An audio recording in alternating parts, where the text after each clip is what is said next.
My name is Benjamin Brooks.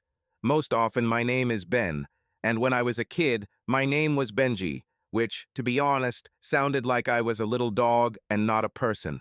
I was born in sunny California, in a city where palm trees and coconut milk smoothies are valued more than common sense.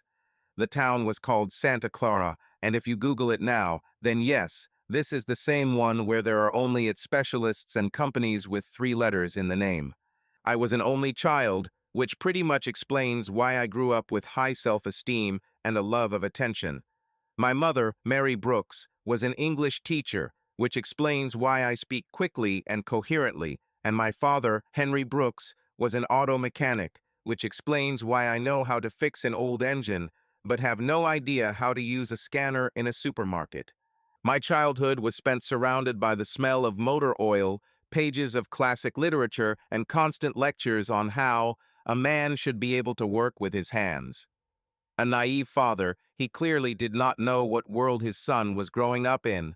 I grew up as a fairly smart child. I loved books, but not so much that I was considered a bore. School was easy for me, but that doesn't mean I was a good boy. Oh no, I was that guy who always knew how to lighten the situation with a joke, but still managed to avoid getting into serious trouble. In 5th grade, I realized that people love funny people, especially teachers, when these funny guys know how to shut up in time. Appearance? Well, let me tell you, I wasn't the guy that girls were chasing, but if there was a ranking of guys who can pass for cute in the right lighting, I'd be at the top. Dark brown hair, brown eyes, slightly above average height. I wasn't athletic, but I wasn't in the nerdy nerd category either. In general, he looked like a guy you could take to a street football team, but don't expect goals from him. As I grew up, I became interested in everything that somehow made it possible to seem cool. I played the guitar well. As I played, I knew 3 chords, but that was enough to impress people who only knew one. I was interested in cars because otherwise my father simply would not have understood me. And of course, I dreamed of a great life, one where I was successful, independent, and never worked in an office in a gray suit. My youth flew by like a short commercial, and now am already standing on the threshold of adulthood, full of ambitions, hopes, and, well, slight panic, because no one warned that being an adult means not only freedom, but also bills, work, and getting up early. But let's not talk about that for now. This is not a story about how I faced reality, but about who I was before it started hitting me over the head. My first serious adventures began when I turned 16. By this time, I knew very well how to start the old engine, but I had no idea how to cope with real-life challenges. For example, with your first job. Mom decided it was time for me to learn what it meant to make money, and she got me a job at a small diner where I washed dishes and peeled potatoes. This was the first lesson that life is not always about jokes and entertainment. I endured for 3 whole months before I found a way to leave this dull work. It seems to be for a good reason. I had to prepare for admission. Of course, I really prepared, but first of all, I tried to find a more interesting job. So I got a job in my father's friend's garage, where I first learned how to disassemble cars for parts and learned that under the hood there was not only oil, but also a whole heap of dirt that no one had ever cleaned. By the age of 18, I already had a good understanding of cars, knew how to distinguish a gasoline engine from a diesel one. Yes, don't laugh. There are people who are still confused and even drove a little. I also realized that the world is much more complicated than I thought. There was a new life ahead, and I felt that the adventure was just beginning. Besides cars, I was interested in photography. I liked to capture moments, to capture the emotions of people who themselves did not notice how beautiful they were. I even won a local photography competition once, but unfortunately the award was just a certificate for free pizza. However, I didn't complain in those years. Free food was a sacred gift for me. I was also interested in swimming. Water always calmed me down, and if life started to feel too confusing, I would just dive into the pool and stay there until my fingers wrinkled. It was my way of escaping reality and thinking about the future that had yet to be built. Choosing a career is hard, especially when you're 18 and the only thing you really know about is old cars and being smart. I always thought I would work with machines, but it seemed too predictable. My father, of course, saw me as a car mechanic, a continuator of the family business, but I wanted something else, something that would give me freedom. When it came time to apply to college, I was hesitant.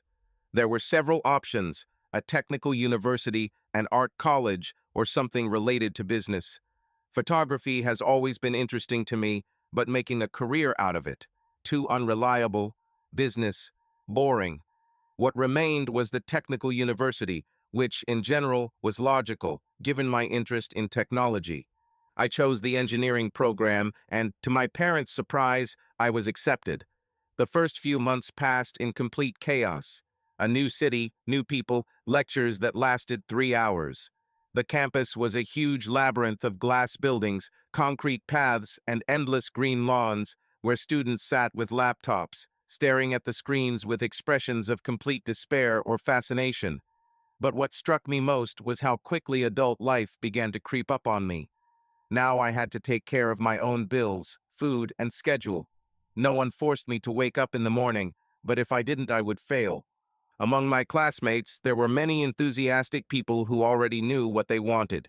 Some dreamed of a career in Silicon Valley, others dreamed of developing new technologies. They sat in the library for hours, understanding formulas and algorithms, and then went to coffee shops to discuss projects and startups. I still felt out of place. Something inside told me that I had not yet found my place. I tried to delve into the programs, study the diagrams, but I wasn't in the mood. I wanted something more creative, lively. One day after classes, I wandered into a photo studio that was located next to the campus. It was one of those places where you go by chance, but end up staying longer than you planned. The owner of the studio, an elderly man with gray hair and a slight smile, noticed my interest and suggested that I try my hand at photography seriously. He showed me how a professional camera works, how to play with light, and how to catch shots correctly. The air smelled of film developing chemicals, and photographs hung on the walls, portraits of people, random street shots, abstract compositions of shadows and light. This place beckoned me. This moment was a turning point for me. I began to spend more and more time in the studio, combining my studies with a new hobby. Soon my photographs began to attract attention, and I was even offered a small part-time job photographing events at the university. This was the first money I earned not from physical labor, but from something that I really liked. I spent hours studying cameras, reading articles about the art of photography, trying to shoot with different optics, experimenting with colors and contrasts. The camera became an extension of my hand, a tool with which I could see the world differently. But choosing a profession remained difficult. My parents expected me to graduate from university and find a stable job in engineering, but every day it became more and more difficult for me to imagine myself behind drawings and in laboratories. I was drawn to creativity, to something more alive and dynamic. But the risk? Quit engineering to pursue a dream. It was scary. What if it doesn't work out? What if I'm one of the thousands of photographers struggling to make ends meet? I was torn between logic and passion. Should I follow the traditional engineering path as originally planned, or should I take a risk and pursue something that truly brought me joy? I finally completed my higher education, receiving an engineering degree, and, as my parents expected, I got a job in a large company. Fate brought me to one of the leading technology giants, where I was offered a prestigious position with a high salary, numerous bonuses, and career prospects. The work turned out to be dynamic, full of projects, requiring full involvement. Over the course of several years, I rose in rank, proving my competence and earning the respect of my colleagues. My office was located in an ultra-modern skyscraper in the city center, on one of the high floors, which offered a breathtaking view of the panorama of the metropolis. Every morning, approaching my workplace, I felt a slight sense of pride. This spacious office, with luxurious furniture, glass partitions, and high-tech systems, was a part of my life. Huge windows filled the space with natural light, and the bustle of the city seemed distant, as if on the other side of reality. Every morning began with aromatic coffee, which I ordered from the same coffee shop on the way to work, where they already knew me by name. The baristas always greeted me with a small smile and served me a cup of my favorite drink, rich espresso with thick crema. These small rituals gave my everyday life a special rhythm. Life seemed to have worked out perfectly. I lived in a spacious apartment in an elite residential complex with panoramic windows through which the first rays of the sun broke through in the morning. A bathroom with marble trim, a dressing room filled with suits from the best designers, and a huge living room with modern appliances. Everything spoke of prosperity and comfort. Downstairs, there was a fitness center where I sometimes visited after work, and a heated swimming pool where I could relax after a busy day. My car was the latest model, fast, comfortable, with leather interior and the most advanced technology. It adjusted to my preferences, automatically adjusting the seats and climate control system to suit my driving style. In the evenings, I often went to fashionable restaurants, where they already knew me by name and where dishes were prepared to order. Constant business trips, negotiations in the best hotels, meetings with influential people, all this has become an integral part of my life. Money is no longer a problem. I could afford everything I could only dream of before. Travel anywhere in the world, expensive gadgets, exclusive things. However, despite this, there remained a feeling inside that something was missing. Material success provided comfort, but did not bring that deep satisfaction that comes when you do something that is truly meaningful to yourself. Despite all the success, I never forgot about my true passion, photography. In the evenings, after a long day of work, I would return home, take off my business suit, and immerse myself in the world of art. I continued to learn new shooting techniques, took online courses, and experimented with light and shadows. I devoted weekends to my photo walks, capturing moments of metropolis life, random smiles of passers-by, bizarre reflections in glass facades, the play of light on the asphalt after the rain. Over the years, I have made a wide circle of acquaintances in the creative community. My friends became artists, photographers, musicians, people who lived by art. I visited exhibitions, participated in closed creative evenings, and conducted photo sessions for friends. Despite my success in the corporate world, I felt truly free among these people. At the age of 30, through hard work, I achieved a high financial level. My account was impressive because from an early age, I understood how to invest money correctly so that it would work for me without my participation. I carefully studied investment strategies, analyzed financial markets, consulted with experts, and invested in promising companies and real estate. These investments generated stable passive income, which allowed me to live in complete financial independence. Despite the success achieved, I never stopped improving and looking for new opportunities for growth. I studied everything that could help me further strengthen my financial position, from cryptocurrencies to innovative technologies. Over time, my investments began to bring such serious dividends that I could afford to work not for money, but for pleasure. When I had the opportunity to go to the islands with an employee for the wedding of his wife's friend and take a couple of photos, I decided why not. It seemed like an easy adventure, a pleasant break from the usual routine. Islands, warm breeze, azure water, and me with a camera in my hands, ready to capture magical moments. At that moment, I didn't think that this trip would change anything in my life. I just planned to have a good rest and pay some attention to my hobby.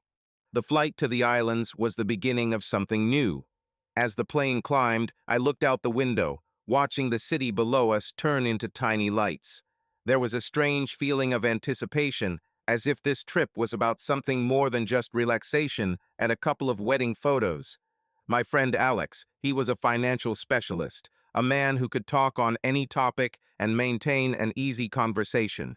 He was looking forward to this trip, chatting non-stop about his wife Linda, her friend the one who was getting married, and about the upcoming ceremony. I listened with half an ear, nodding occasionally, more enjoying the anticipation of encountering something new. Landing on the islands, we were greeted by moist, warm air and the smell of salt in the air. The first thing that caught my eye was the brightness of the colors. The ocean shimmered in shades of blue and turquoise, the sand shone with dazzling whiteness, and green palm trees swayed to the rhythm of the light breeze. This place looked like a postcard, but it was real. Our hotel was located near the beach. Spacious rooms with huge balconies, a pool overlooking the ocean, and a bar serving cocktails made it feel like paradise. Alex and his wife immediately went to meet their friends, and I decided not to waste time and went to explore the area. The lens of my camera immediately captured incredible landscapes: boats rocking on the waves, fishermen mending nets right on the shore, bright houses with terraces buried in flowers. There were small cafes along the street, smelling of freshly brewed coffee and spicy dishes.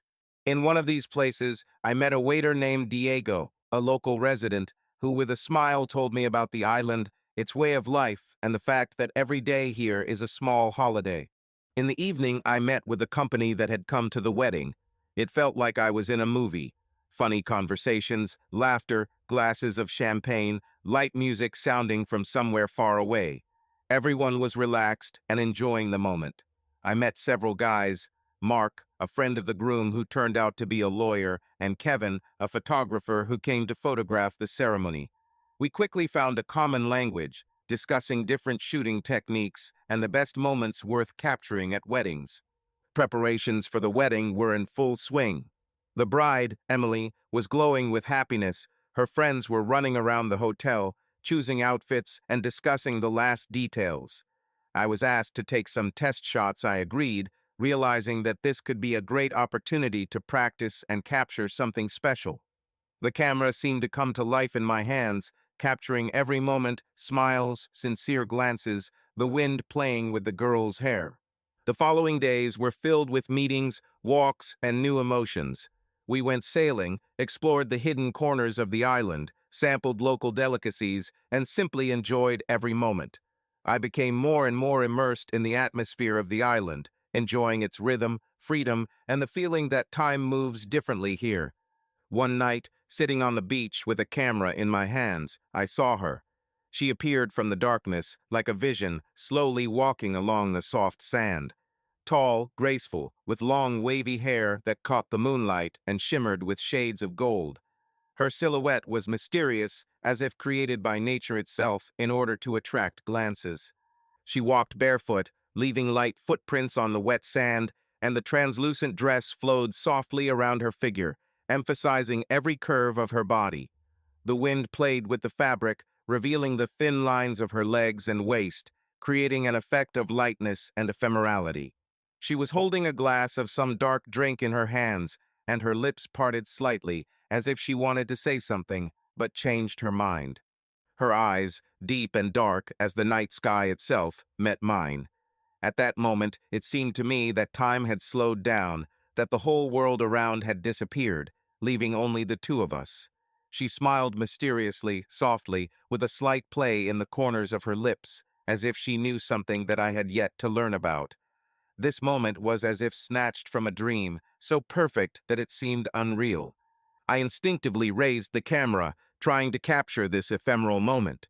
She continued to move along the shore, and I managed to take a few photos while the moonlight softly emphasized her silhouette.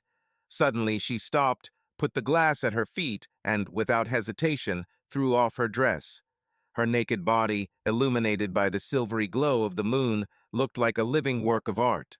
With a quiet sigh, she took a step forward and entered the water, letting the waves wrap around her waist. I couldn't take my eyes off. The camera continued to capture this mesmerizing moment. She didn't look back. She just enjoyed the feeling of freedom, as if neither me nor this world existed. The water gently accepted her, reflecting the light and creating the illusion of weightlessness. It was a shot that could not be adjusted or repeated, the pure magic of the moment. I didn't want to disturb the intimacy of her solitude. Having taken the last pictures, I quietly lowered the camera, took another look at this mysterious picture, and slowly stood up. Step by step, I left the beach, leaving her in this mysterious dance with the waves. Later, in my room, I lay down on the bed and turned on the camera. The screen lit up, showing the footage it had captured. Her silhouette, naked under the moon, her movement in the water, her lightness and freedom, all this fascinated, attracted, haunted. I looked at the photographs for a long time, tormenting myself with painful thoughts. Why didn't I dare to come up and meet you? Will I be able to meet her again? If fate gives me this chance, I won't let it slip away. The morning of the wedding turned out to be truly magical, as if nature itself had decided to bless this day with its impeccable harmony. The first rays of the sun, timidly peeking over the horizon, softly spread across the sky, coloring it in delicate shades of pink, peach, and gold. This smooth transition of colors created the impression that the sky was woven from silk, along which tiny pearls of morning dew were scattered. The ocean stretched to the horizon, serene and majestic, like a giant mirror reflecting the shimmer of the rising sun. Its smooth surface was only slightly disturbed by lazy waves that gently rolled onto the shore, leaving behind patterns of fluffy foam. A light breeze, carrying the freshness of the early morning, gently moved the coastal palm trees, making their leaves rustle, as if they were talking to each other in an unfamiliar language of nature. Aromas filled the air, creating a unique morning bouquet. Here, the tart smell of freshly brewed coffee, wafting from the hotel's open terraces, mixed with the delicate fragrance of exotic flowers blooming in the pre-dawn cool. Light notes of jasmine and gardenia intertwined with the smell of sea salt, creating a special, unique aroma that could be called the breath of the island. The morning bustle had already begun on the terraces. Hotel employees in immaculately pressed uniforms carefully set the breakfast tables, placing crisp croissants in wicker baskets and arranging porcelain cups. In the distance, one could hear the muffled laughter of guests who had already come out to enjoy the freshness of the morning and the occasional strumming of a guitar coming from somewhere in the depths of the garden. Everything around was permeated with anticipation of the upcoming celebration, a day that promised to be the happiest in the lives of two loving hearts. I woke up early, succumbing to inner excitement, which only grew with every minute. The room was filled with the muted light of dawn, the soft rays of the sun breaking through the light curtains, casting golden patterns on the snow-white sheets. There was a faint scent of salt and flowers in the air, coming from the open balcony. Somewhere in the distance, the ocean roared rhythmically, its lazy rhythm reminiscent of the breathing of a sleeping giant. Even though weddings are definitely not my thing, this day promised to be special. I couldn't help but think about that mysterious stranger I met on the beach last night. Who is she? Will I be able to see her again? I reached for the camera on the nightstand and flipped through the pictures again. In one of them, her silhouette, graceful and mysterious, stood out against the backdrop of the night ocean. The wind played with her long hair, the moon illuminated the sand under her feet, creating the illusion that she was floating above the shore. This shot seemed to tease me, making me wonder if this meeting was just an accident or something more. I sighed, put the camera away, and headed downstairs. Guests had already gathered by the pool. They were talking animatedly, enjoying the morning coolness and fresh drinks. I noticed Alex, who was lounging on a lounge chair, relaxingly sipping juice from a tall glass. His snow-white linen shirt was casually unbuttoned at the top buttons, and he had a contented smile on his face. Linda, his wife, sat nearby, beaming and full of energy. She was animatedly discussing the latest preparations with her friends, her eyes shining with joy. Alex noticed me first and immediately waved his hand, beckoning me to the table. "Well, are you ready for this big day?" he asked with the usual mockery, winking. I chuckled as I took the cup of coffee from the table and took my first sip. The aroma was rich, enveloping, like the first morning energy penetrating the blood. "Am ready to watch others lose their freedom," I drawled, enjoying the bitter taste of the drink. Linda laughed cheerfully, shaking her head. "Not all men are so pessimistic about marriage, Ben," she said, narrowing her eyes slyly. "Sometimes it's the best thing that can happen." "Tell that to those who divide property in court," I retorted, but there was no anger in my voice, only a slight shade of playful cynicism. Alex snorted, pretending to be deep in thought. "Perhaps, but at least the wedding parties are pretty good." He grinned and raised his glass. "So I suggest you take a moment and just enjoy the day." I smiled. Perhaps he was right. After all, this day may have turned out to be much more interesting than I expected. The conversation smoothly turned into a discussion of the wedding. Topics replaced each other like waves on the shore, and soon everyone around was talking only about the upcoming ceremony. Guests continued to arrive. Some hurried to the lobby to check in, others were already enjoying tropical cocktails at the bar, and the closest friends of the bride and groom shared memories in anticipation of this important moment. The hotel area was gradually filled with lively conversations, the clinking of glasses, quiet splashes of water in the pool, and the light tinkling of decorations hanging on the terrace.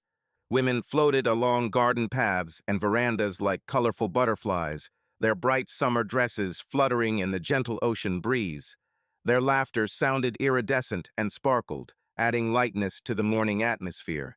The men, more relaxed, sat at the tables, having leisurely conversations about sports, business, and, of course, marriage after all. This was the central theme of the day. The ceremony was to take place on the sandy shore, and the place had already been prepared to the smallest detail.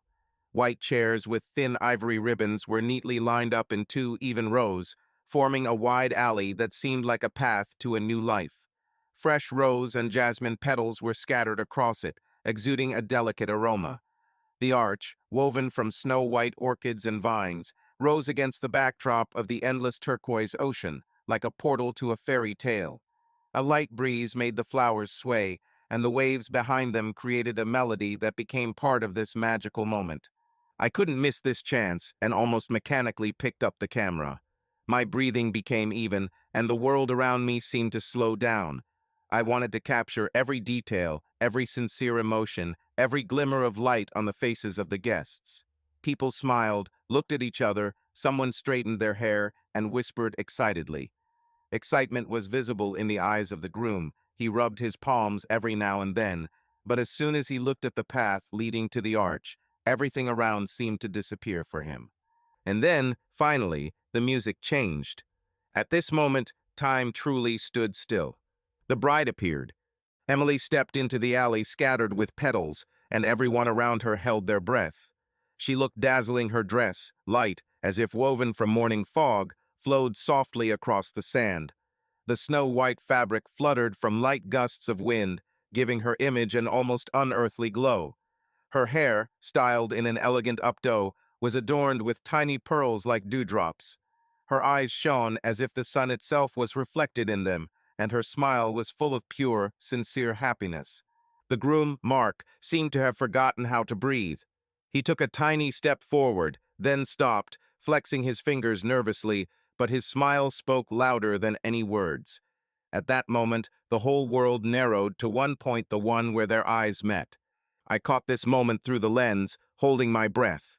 This was the very second for which it was worth keeping the camera ready. A second filled with love, excitement, anticipation, dreams. It is these kinds of shots that remain in the memory forever. I filmed, trying to capture every emotion, the tears in the eyes of the bride's mother, the proud smile of the father, the sincere laughter of friends. At some point, I turned to take a general shot of the guests, and then I saw her, my mysterious stranger. She stood among the bridesmaids, slightly to the side, watching the ceremony with a slight smile. The same wavy hair, the same expressive eyes, the same aura of mystery. My heart sank in my chest. I took the photo without even realizing what I was doing. "Ben, you're too focused," said the voice of Kevin, the photographer we met the day before, from nearby. I turned my gaze to him, but just shook my head. Just a good shot. After the ceremony, the gala dinner began. Guests sat at long tables decorated with candles and fresh flowers. Light notes of jasmine were in the air, mixing with the aromas of delicious dishes. I sat down next to Alex and Linda, who were discussing the evening's dance program. At that moment, a mysterious girl approached us. Linda immediately smiled at her. "Oh, finally. Ben, meet my best friend Amanda." I barely managed to hide my surprise. So that's who she is. Amanda looked at me with the same mysterious expression as on the beach, tilting her head slightly. "It seems that we have already met." I grinned, sipping my wine. "Perhaps. But now I have a chance to find out more." She smiled. Her gaze was both flirtatious and probing. "Let's see how you take advantage of this chance." I felt tension hanging in the air. Our eyes met, and at that moment I realized that this evening was going to be completely different than I expected. Perhaps this was the meeting that would change everything. The wedding celebration gained momentum, the music sounded louder, the guests became more relaxed, and the evening gradually moved into that phase when formalities faded into the background. I sat at the table, holding a glass of wine in my hand, and watched those around me. It all looked like a scene from an old romantic film: golden light from lanterns, flickering candles, a light breeze rustling the snow-white tablecloths. But my attention was focused on one figure: Amanda. She sat opposite, a little to the side, with a cocktail in her hand, and quietly discussed something with Linda. Her light dress softly flowed around her figure, emphasizing the elegance of her movements. I couldn't help but notice the grace with which she laughed, the way her eyes sparkled as she animatedly gesticulated. One thought was running through my head: what the hell was this mystery woman doing alone on the beach that night? Linda suddenly turned to me and, noticing my gaze, smiled slyly. "Ben, have you gotten to know Amanda better yet? Fix it now. I'll leave you alone. Ben, don't let me down." I chuckled as I watched her walk away and then looked over at Amanda. She calmly sipped her cocktail as if she was not at all embarrassed by my gaze. "So you're Linda's friend," I said to ease the tension. "Yes, for many years now. She told me about you. She said that you are a person who knows how to see special moments. I'm a photographer, this is my job. And yet not everyone knows how to capture something real. I think you can do it." I chuckled. There was a hint in her words, and I decided to play along. It's not every day you meet a girl who appears out of nowhere on the beach at night and disappears into the waves. Amanda tilted her head, a slight smile touching her lips. "So you decided that it was some kind of secret. Maybe I was just enjoying the moment. Or was she hiding from someone? I faked it." She laughed, but something elusive flashed in her eyes. Maybe it was just my imagination. "Do you like riddles, Ben? If they are interesting enough. And how interesting am I to you?" I put my elbows on the table and leaned a little closer. "Let's find out." Amanda slowly reached for her glass, but her gaze never left mine.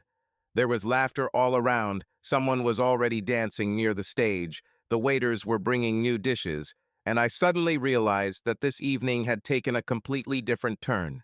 "Then let's begin," she said quietly and extended her hand. I took her hand, feeling its warmth, and thought that this conversation was just the beginning of something much more complex and intriguing. The evening was rapidly moving towards its climax. Guests filled the dance floor, sand crushed underfoot, and the starry sky spilled overhead. Amanda and I left the table and headed to the bar. The music muffled outside conversations, leaving space for just the two of us. "Tell me, Ben," she said, watching the bartender mix a cocktail. "Why did you choose photography? There is more art than money in this." I chuckled as I took my drink. "Money is a tool, and art is an opportunity to leave a mark. I like to capture moments that may disappear forever." She nodded approvingly and took a sip, closing her eyes slightly. "It seems to me that you are not just recording moments. You try to understand their meaning." I shrugged, tilting my head slightly. "Perhaps I am trying to understand people, like you." She smiled, but a mystery flashed in her eyes. "Then let's play a game. You ask me 3 questions, but I may not answer one." "Agreed. First, why were you alone on the beach that night?" Amanda thought, her fingers sliding along the rim of her glass. "I was looking for silence. Sometimes it's too easy to lose yourself in the noise." I nodded, accepting the answer. "Second, are you hiding something from me?" She chuckled and cocked her head to the side. "Everyone is hiding something. The question is whether you are ready to dig deeper." I took a sip and thought about the last question. "Third, are you in a relationship?" She looked at me for a long time and then said quietly, "This is a question that I will not answer." We looked at each other in silence for some time. There was something hypnotizing in this look, something that I could not yet unravel. The music gradually faded away in perception, as if the whole world had stopped, leaving only the two of us. Amanda was the first to look away, placing her glass on the counter and slowly standing up. But if you really want to know the answer, she said quietly, looking into my eyes, let's just meet again. No questions asked, no games. When and where? Without hesitation, I asked. She chuckled slightly, as if anticipating something interesting. When we get home. Here is my number, call me on Monday afternoon. I nodded. Then see you later, Amanda. She turned around and, without saying another word, disappeared into the dark twilight of the evening. Since that wedding evening, Amanda has never left my mind. I spent the night replaying our conversation in my thoughts, her mysterious smiles, light hints, understatement, which attracted me even more. On Monday afternoon, as she said, I dialed her number. Hi, Ben. Her voice was as soft and warm as I remembered. You are punctual. You're mysterious, I chuckled. Where and when do we meet? Tonight. I have one place I think y'all like. I will send the address in a message. I didn't ask unnecessary questions, although my curious nature was torn to pieces. What place? What was she up to? But judging by our last conversation, Amanda liked to keep things interesting. When I arrived at the indicated address, I was greeted by a small, cozy restaurant on the roof of an old building, hidden from the eyes of tourists. The entire city stretched out before us in the soft evening light, and a light wind moved the thin curtains on the open terrace. Amanda was already waiting for me, sitting at a table in the far corner with a glass of wine in her hand. You've come, she smiled when I sat down opposite. Certainly. I told you I wouldn't miss this chance. She looked at me for a long time, as if assessing how sincere my words were. I caught myself thinking that I was feeling a little nervous. This was not an ordinary date. There was something more to this evening, the feeling that one step in the wrong direction, and the magic of the moment could crumble. We talked about everything. About travel, about the people you met, about life in big cities, and the desire for freedom. Her voice was mesmerizing, her movements were smooth, and every glance was like a subtle game that I couldn't help but get involved in. After dinner, we went out onto the terrace, where the sparkling night city spread out before us. Amanda moved closer, leaning on the railing. Have you ever just stopped and looked at the city, without thoughts, without plans, just enjoying the moment? She asked quietly. I stood next to her, watching the wind blow through the strands of her hair. Now is exactly the case. She turned to me, and tension hung between us. I couldn't help but notice how her breathing became a little deeper, how her fingers lightly touched my hand. It was that moment when there was no need for words. I gently ran my fingers over her cheek, and she didn't look away. Then I leaned over and kissed her. Slowly, sensually, allowing yourself to dissolve in this moment. Her lips responded to me with the same fervor, as if this moment was inevitable. The wind, the stars, the rhythm of the night city, everything disappeared, only the two of us remained. Later, we found ourselves in her apartment, where the air was filled with anticipation and a quiet electricity of tension. The soft light of the lamps spread across the walls, creating warm, golden shadows that seemed to breathe with us. The smell of her perfume, subtle, mixed with the aroma of the wine left on the table and the light hint of rain that was still tapping on the window glass. Everything happened slowly, as if time was stretched out, allowing us to experience every moment to the smallest detail. It wasn't just the first time we had sex, it was a night filled with emotions, tension, and anticipation that had been building up since the very moment we met. I knew that from that moment on everything would change. Everything has already changed. This is how our relationship began to develop. We met more and more often, spending every free minute together, going to cozy cafes, walking around the city at night, talking until the morning. All this has become part of our world. I began to get to know Amanda more deeply, her habits, small gestures, her passion for art and literature. In her presence, I felt truly alive. Soon it was time to meet her friends. They turned out to be cheerful, relaxed people who immediately accepted me into their circle. I especially became friends with her friend Sarah, a bubbly brunette who constantly joked about our couple. I never thought that Amanda would fall in love with a photographer, she laughed. She is usually attracted to people who sit in offices and wear expensive suits. And I'm a special case, I retorted, hugging Amanda around the waist. She just smiled, looking at me with that same mysterious look that always left me with a slight tension. The only one I didn't like was her friend Jack. There was something about him that caused me a strange repulsion. He was friendly, said the right things, smiled at the right moments, but it seemed to me that there was something more behind it. His gaze is too appraising, his jokes are too caustic. It seemed as if he was testing me, as if he was waiting for me to fail. I couldn't say exactly what it was about him that repulsed me, but when he appeared next to Amanda, a feeling of anxiety awoke in me. Maybe it was just simple jealousy, or maybe I really should have been more careful. However, I didn't want to show my concern because Amanda seemed completely at ease in his company, as if they had known each other forever. A couple of months later, Amanda insisted that I meet her parents. It was an important meeting, and for the first time in a long time I was nervous. Her father, a serious and respected man, was far from the world of art, but he listened carefully when I talked about my work. I kept silent about the fact that I'm not just a photographer, I don't know why, but I liked that I wasn't perceived as a bag of money. Her mother, on the contrary, turned out to be a warm and welcoming woman who immediately surrounded me with care. "I like him," she told Amanda when she thought I wasn't listening. "There's something real in his eyes." I pretended that I didn't hear, but inside I felt warmth from these words.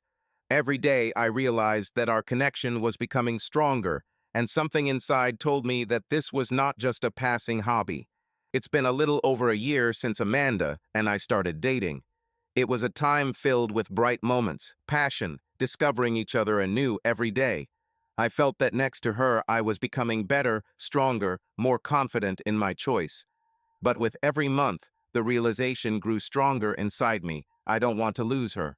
I want Amanda to be a part of my life forever. I thought for a long time about when and how to propose to her. I wanted this to be not just a beautiful gesture, but something special, something that would remain in her memory for the rest of her life. Alex helped me with this, who, more than anyone else, understood how important it is to choose the perfect moment. "The main thing is to make sure she doesn't suspect," he told me over a glass of beer. "Women love surprises, but they also love to feel like it's a moment that has meaning." I nodded, going over the possible options in my head. I could do it in some fancy restaurant, but that would be too predictable. I could during the trip, but I wanted Amanda to feel safe and comfortable. In the end, I realized that the ideal place had already been chosen long ago. Beach. I prepared everything down to the smallest detail. I ordered dinner right on the shore, made an agreement with a musician who was supposed to play something light and romantic, and took care of a bottle of her favorite wine. Amanda had no idea. She arrived at the meeting place in a light summer dress, her hair slightly tousled by the ocean breeze. I felt my throat go dry with excitement. "You look incredible," I said as she came closer. "You too," she smiled, looking around at the prepared dinner. "What is this special occasion?" "I just wanted to spend the evening with you." "Do you really need a reason?" We ate dinner, laughed, and reminisced about our craziest moments. I caught her gaze, her slight gestures, the way she straightened her hair behind her ear, and I understood this is exactly what I want to see every day for the rest of my days. When the sun finally disappeared below the horizon, I stood up, took the box out of my pocket, and got down on one knee. Surprise flashed in her eyes, but at the same moment they were filled with sincere happiness. "Amanda," I said, feeling my heart pounding, "from the very night I saw you on the beach, I knew you were special. You turned my world upside down, made it brighter, richer. I can't imagine my life without you. Marry me." She covered her mouth with her hand, as if realizing that this was not a dream. Then her lips parted into the happiest smile I've ever seen. "Yes, of course, yes." I put the ring on her finger, and at that moment it seemed to me that the whole world exploded with joy. We kissed under the light of the moon, and somewhere in the background music began to play quietly. Wedding preparations have taken us by storm.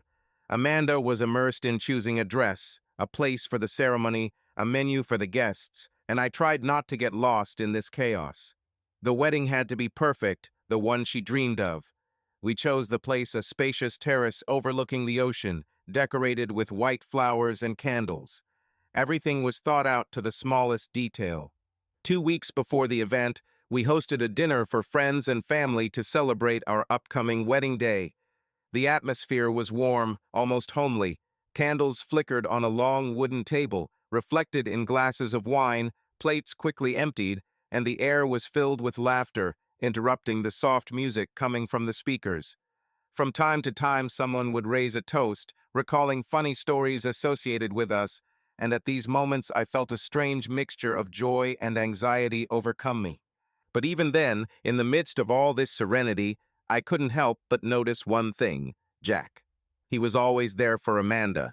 It was like her shadow, like a reminder of something important, something that I didn't fully understand. He leaned towards her, whispered something, and she smiled, not the way she smiled at me, not the way she smiled at others. There was something special about that smile. I caught his glances when he thought no one was looking, and they seemed too attentive, too filled with something that I could not ignore. At some point, I walked over to the bar, where Alex was already pouring himself a whiskey. He noticed my expression and chuckled. "Are you nervous?" he asked, twirling the glass in his hands and lazily watching the guests. I took my glass, took a sip, feeling the burning liquid pour down my throat, and nodded towards the table, where Amanda was still sitting. And Jack. I would be less nervous if this Jack didn't show up wherever Amanda is. My voice sounded harsher than I intended. I placed the glass on the counter and clenched my fingers. "Don't you find this strange?" Alex shrugged, as if he didn't see anything unusual in this, but something attentive flashed in his gaze.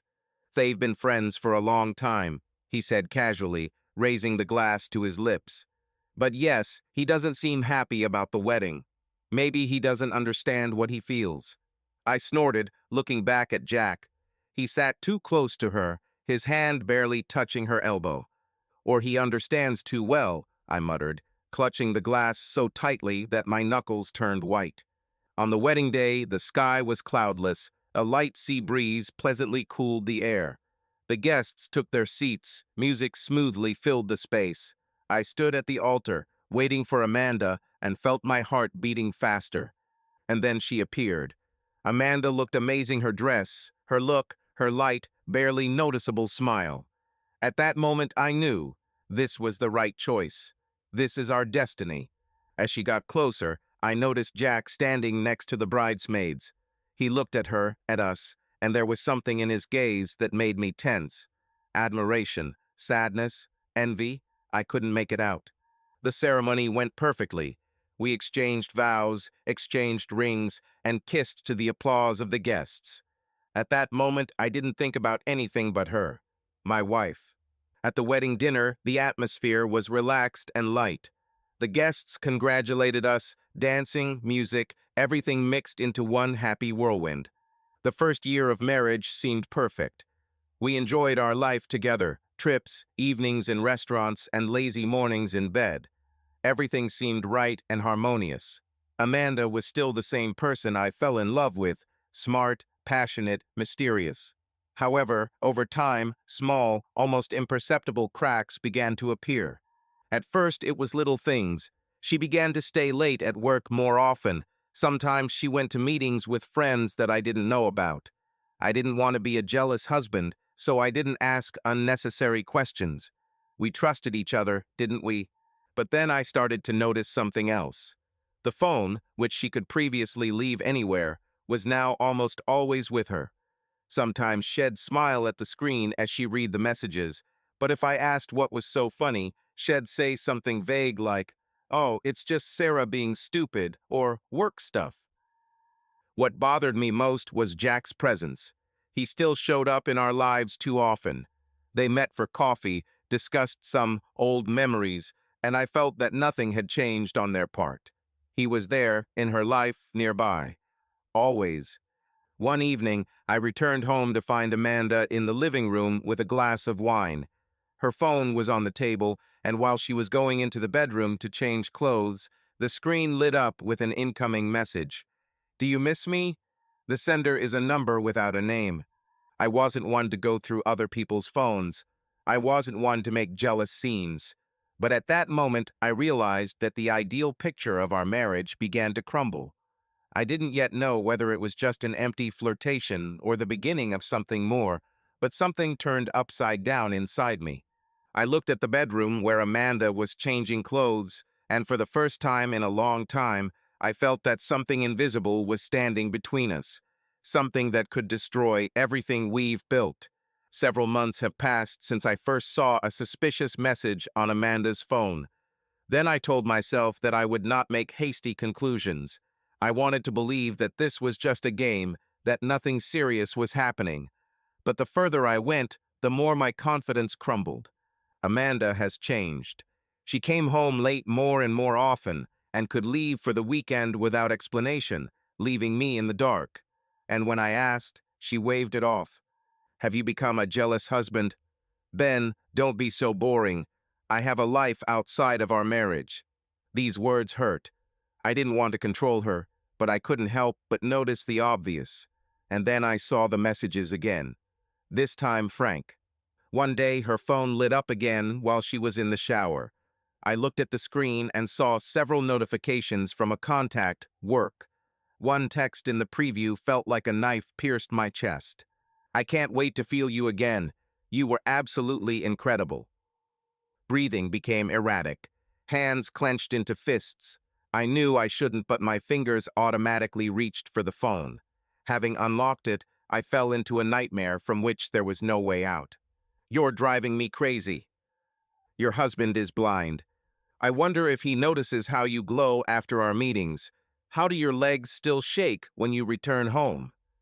I continued reading, and with each message, everything turned upside down inside. They didn't just cheat, they laughed. Above me. You squirm so passionately when I hold you. Has he ever made you lose your head like that? I love that you come to him after me. That he doesn't even know what you're thinking while you're lying next to him. Honestly, it turns me on that you're mine, and he's just a convenient foil. My chest tightened and my fingers squeezed the phone so hard it almost cracked. They enjoyed it. They were mocking. This was not just a deception. It was betrayal with a smile on the lips. I read further, and with each new message, a chill grew inside me. Amanda answered him, flirted, and joked. She wrote how tired she was of family life, how irritated she was by my routine and my predictability, how boring I am in bed, how she feels alive only with him. You should have seen his face when I came home after our meetings. He has no idea that a couple of hours ago I was screaming with pleasure in another bed. I closed my eyes. The world in front of me collapsed. I knew something was wrong, but I couldn't imagine it had gone that far. I sat with her phone in my hands while the sound of water came from the bathroom. I could go there right now and demand an explanation. But what difference would it make? She betrayed me. She made fun of me. I shared with my lover the details of our life, our relationship. She humiliated me without even trying to hide her contempt. At that moment, love died in me. All that was left was rage. But I couldn't let her take over. I had to act coldly, calculatingly. If Amanda is so confident in her impunity, she is mistaken. I put the phone back and left the room to hide my emotions. I didn't know what would happen next, but I knew one thing. I wouldn't just leave it like that. When Amanda came out of the shower, wrapped in a towel, she smiled at me as if nothing had changed. As if these messages, her betrayal, her ridicule did not exist. Everything is fine, she asked, sitting down on the bed. I nodded, suppressing all emotions. Am just tired, I answered. Long day. She leaned over and kissed me on the cheek, not even realizing that I knew. And this was to my advantage. She didn't suspect anything. She thought I was a fool. But if she thought I would swallow this humiliation, she was mistaken. I must throw her away like the smoking heap of garbage that she is and leave her in a scorched earth void that she can never escape from. The next day, I started collecting evidence. If I was going to destroy her world, I had to be precise, methodical, and merciless. The first thing I did was take her phone while she was sleeping and took pictures of all her correspondence with her lover. Every dirty word, every mockery of me, I kept it all. Then I installed a program on her laptop that recorded all her actions. Now I had access to her correspondence, search queries, even photographs that she sent to her lover. And the more I saw, the more hatred boiled in me. The most shocking discovery was that her infidelity did not start recently. Amanda hasn't been faithful to me from the very beginning. From the very first day before we met, she had someone else, perhaps even several people. She played me like a puppet, laughing behind my back, using me as a reliable backstop while she lived her double life. I couldn't believe it. I reread the messages in which she discussed me with her friends and lovers. They called me convenient option, reliable, boring. They laughed at the way I carried her in my arms, thinking I was making her happy. But now I was different. I wasn't going to go quietly. I didn't mean to make a scene. I was going to destroy her. I pretended that I didn't know anything. He behaved as always loving, caring, attentive. In my heart, I was disgusted with my own game, but I knew that, for the sake of perfect revenge, I had to be patient. Then I installed hidden cameras in the house. Amanda often called him when she thought I was working late. Now I had more than just correspondence, I had proof. All that remained was to choose the moment when I will destroy her life the same way she destroyed mine. But above all, I made sure to protect myself. I moved all my assets into a separate account that she did not have access to, changed the passwords to all bank accounts, and canceled any joint financial obligations. I also contacted an attorney and put together a preliminary divorce plan to make sure Amanda didn't get a penny more than she deserved. I closed all credit cards that could be used against me and reviewed legal documents, ensuring complete financial security for myself. Now that I knew that my finances were out of her reach, I could safely continue with my plan. All that remains is to make her believe that she is still in control of the situation while I prepare the ground for her final collapse. I've been waiting for this moment for a long time. Too long. The days dragged on, turning into weeks, weeks into months, while I accumulated evidence, hatched a plan, thought through every step, like a chess player bringing his opponent closer to the inevitable checkmate. But this was not supposed to be just a revelation. No. This was supposed to be a show, a grand performance that would be etched into the memory of Amanda and her lovers like a hot iron into the skin. They must have felt what I felt: confusion, pain, humiliation. They had to realize that their days of impunity were over. I organized an evening that looked like the perfect romantic surprise. A meeting in honor of our anniversary, a carefully planned celebration of love as everyone saw it. Except me. I invited not only our friends, but also her. Those who supported Amanda, those who were complicit in her betrayal, knowing but choosing to remain silent. Their silence made them just as guilty. If they allowed her to humiliate me, then they deserved to witness her downfall. The location was perfect. One of the most expensive restaurants in the city, where the soft candlelight made the atmosphere intimate, the wine flowed like a river, and the waiters moved silently, like shadows. Crystal chandeliers cast reflections on the snow-white tablecloths. A string quartet played softly in the corner, filling the air with melodies that were supposed to emphasize the importance of the moment. The guests smiled, laughed, and congratulated us. I responded in kind, hiding under the mask of an ideal husband the real storm that's raging inside. Amanda was the center of attention. She was beaming, her blue silk dress highlighting the curves of her body, thin gold bracelets rattling on her wrist as she gesticulated, telling something to her friends. Her eyes sparkled with excitement. She had no idea. I couldn't guess. She thought that this was her evening, her triumph, her holiday. But in reality, it was my triumph, my holiday. Jack was here too, her faithful friend. He sat next to her, too close as always, his hand almost touching her thigh. He laughed, joked, and gave me appraising glances. He thought I was an idiot. I thought I didn't notice anything. He felt like he was in charge, believing that he had everything under control. Fool. I raised the glass to my lips, pretending to taste the wine, and glanced at my watch. It's almost time. The heart froze for a moment, then began to beat evenly and clearly, like a metronome. Each blow reminded me that I was close to climax, that my plan was finally coming to fruition. I took a deep breath, held the air in my lungs, and smiled. None of them knew that in a few minutes their world would collapse.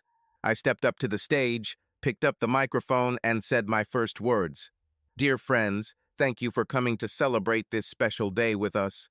The day when we celebrate love, devotion, and... I paused, looking straight at Amanda, honesty. She smiled back, not yet understanding what I was driving at. The lights in the hall went out. There was silence, only somewhere the clink of glasses, muffled voices, and the whispers of curious guests could be heard.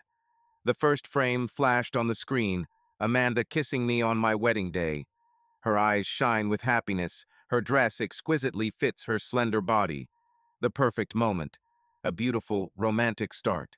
The guests applauded, some even sighed with emotion. And then the picture changed. I felt the air in the hall become thick and heavy, as if before a thunderstorm. An image of her correspondence appeared on the screen. Clear text, large letters. You're so good in bed. Has your husband ever given you such pleasure? The roar of applause died down instantly. There was deathly silence in the hall. Several people laughed nervously, as if hoping it was a joke, a ridiculous production. But no, this was reality. I heard someone gasp. Everything in my chest tightened from excitement, from anticipation, from the feeling of absolute power over the situation. Amanda turned sharply to me, her eyes, a second ago full of warmth, widened in horror. Her lips trembled, as if she was trying to say something, but the words were stuck in her throat. There was bewilderment in her gaze, then panic, then realization. She realized that she had been exposed. There was fear in her breathing, muffled sobs. Her body tensed, as if expecting a blow. Ben, what is this? Her voice was barely audible. It trembled and was interrupted. I took a sip of champagne, enjoying her fear, and, slowly, continued. Let's watch a little more. I clicked the remote control, and the screen came to life again. The frames changed one after another. The cameras I installed in our home captured every detail, every dirty moment. Another shot. She laughs with her friends, telling her how naive I am, how easy it is for me to lie, how funny it is to see me as a faithful, devoted, unsuspecting fool. Every word she said sounded clear, every sound revealed her betrayal. The whole hall heard it. Everyone saw it. Then there were shots of intimate scenes in different places. Hotel rooms, the back seats of cars, even our own rooms. Amanda was liberated, hungry, and insatiable. She acted as if her existence outside of marriage was her real life, and I was just a loser she was keeping for convenience. People looked at each other in shock.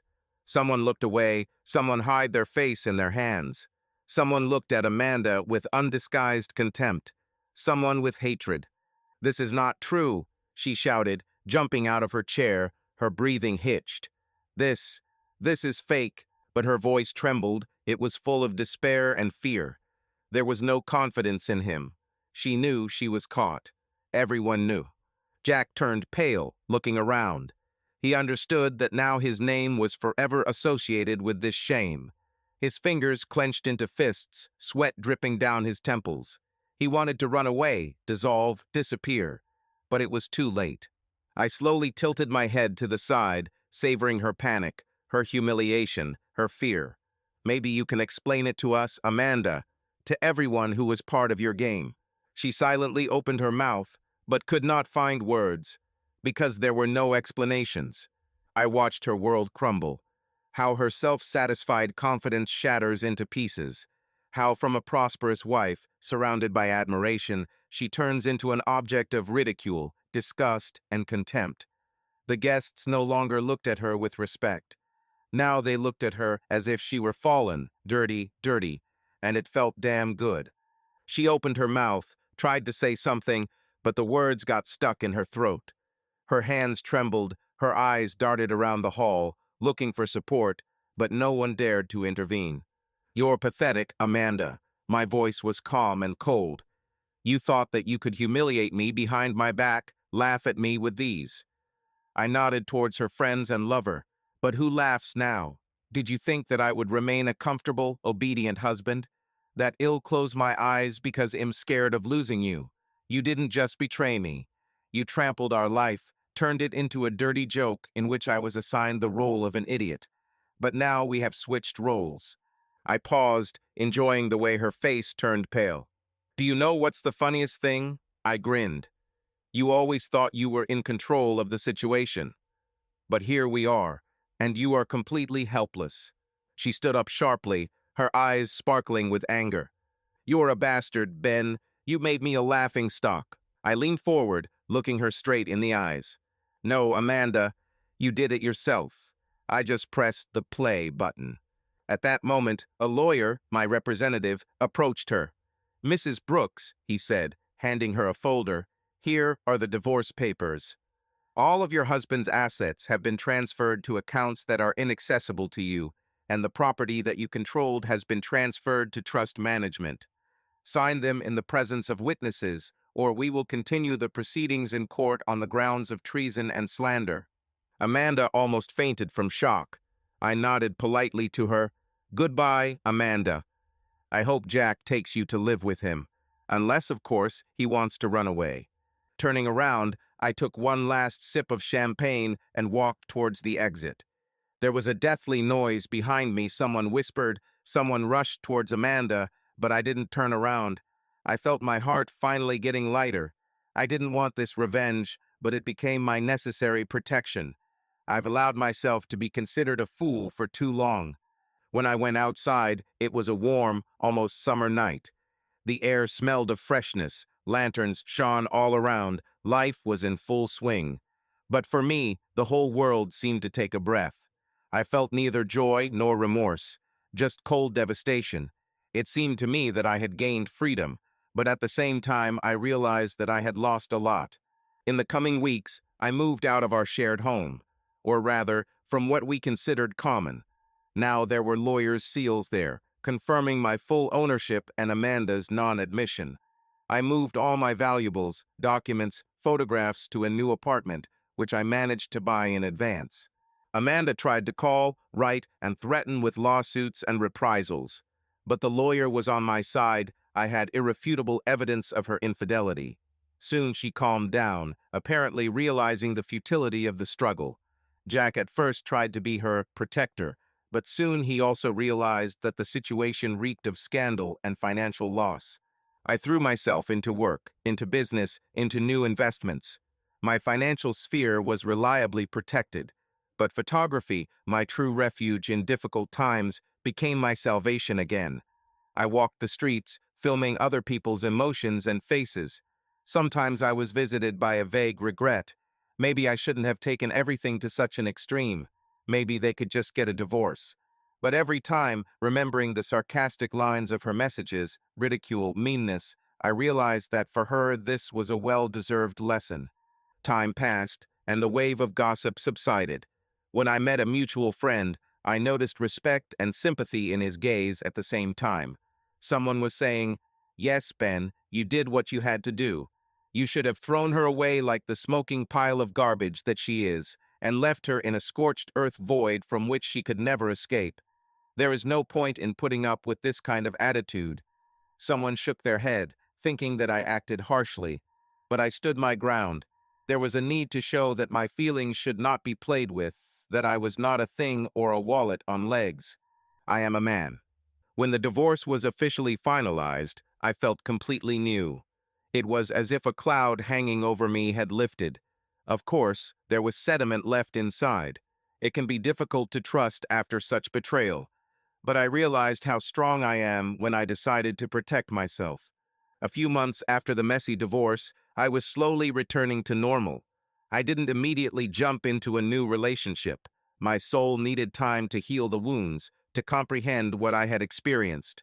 I saw my friend Alex periodically. He supported me, and his wife Linda apologized for Amanda's behavior, although it was not her fault.